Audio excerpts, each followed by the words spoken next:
আসসালামু আলাইকুম গাইস, আজকে কি রান্না করলাম তা নিয়ে থাকছে ছোট্ট একটি ব্লগ। তো এখানে সব কিছু কেটে রেখেছিলাম। এদিক দিয়ে ভেবেছিলাম ছোটো মাছ রান্না করব। তার জন্য প্যানের মধ্যে পরিমাণ মতন তেল দিয়ে দিলাম। এদিক দিয়ে মাছটাকে মাখিয়ে নিব। তার জন্য মাছের মধ্যে লবণ হলুদ মরিচ দিয়ে ভালো করে মাখিয়ে নিলাম। এখন তেলটা গরম হয়ে আসার পর মাছগুলো দিয়ে দিলাম তেলের মধ্যে। এখন অল্প অল্প করে ভেজে নিব। তো মাছগুলোকে ব্রাউন কালার পর্যন্ত ভেজে নিব। তো এখন একদম মচমচা করে ভাজার পর উঠিয়ে নিলাম। তো এখন এর মধ্যে দিয়ে দিলাম আলু।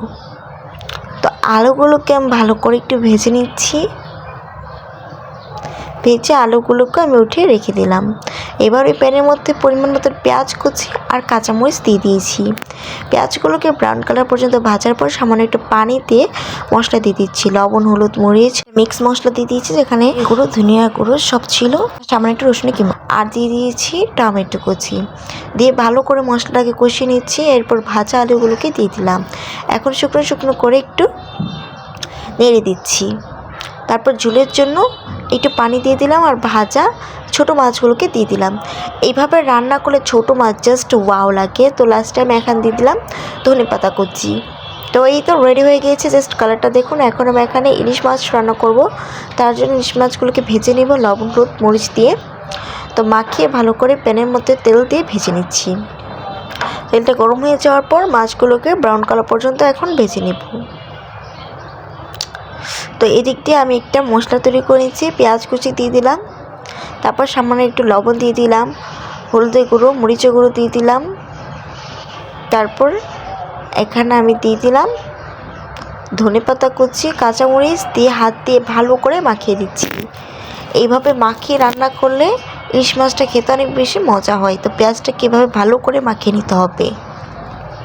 তো এই তো ইলিশ মাছগুলো এক সাইড হয়ে গিয়েছে, আরেক সাইড আমি উল্টে দিচ্ছি। তো একদম ব্রাউন কালার পর্যন্ত আমি ভেজে নিচ্ছি।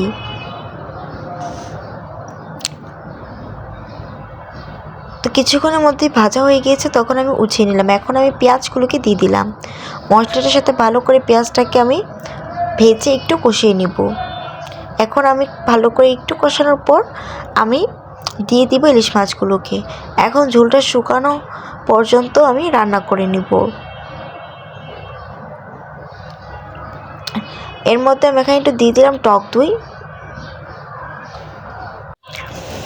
তো এই তো ভালো করে কিন্তু শুকিয়ে শুকিয়ে আসছে। এই পর্যায়ে আমি এখানে দিয়ে দিলাম ধনেপাতা কুচি। আর এই তো রেডি হয়ে গিয়েছে। এখন আমি ভাতের সাথে পরিবেশন করে নিচ্ছি। জাস্ট লুকটা দেখুন, খাবারের প্লেটে সবাই লাইক করবেন। ভালো থাকবেন। আল্লাহ হাফেজ।